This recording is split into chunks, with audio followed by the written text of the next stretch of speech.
Hey everyone, today I'll show you how to reset color settings in Windows 10. Before we dive in, make sure to like this video and subscribe for more helpful tutorials.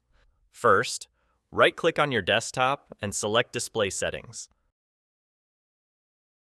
Scroll down and click Advanced Display Settings.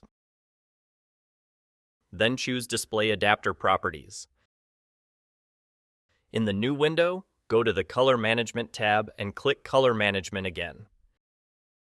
Now, select your display, check Use My Settings for this device.